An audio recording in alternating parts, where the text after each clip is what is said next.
Құстар табиғаттың бір бөлшегі. Құстар табиғаттың ажырамас бір бөлшегі. Олар орманда, далада, тауда және көл жағасында тіршілік етеді. Құстар зиянды жәндіктерді жеп, табиғаттағы тепе-теңдікті сақтайды. Сонымен қатар олар өсімдіктердің тұқымын таратып, табиғаттың жаңаруына көмектеседі. Мысалы, аққу тазалық пен әсемдіктің белгісі.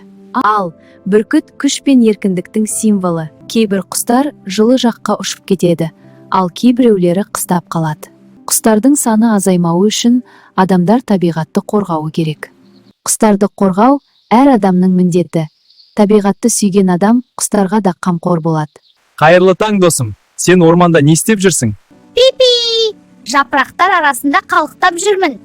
Орманда бәрі жақсы ма? Пипи! Иә, бірақ кейде адамдар көп келіп, ағаштарды зақымдайды. Сол үшін мен орманды қорғап жүрмін. Сен маған көмектесе аласың ба? Оқушылар, осы диалогты сендер қалай аяқтар едіңдер? Сақшыға қалай көмектесе аламыз?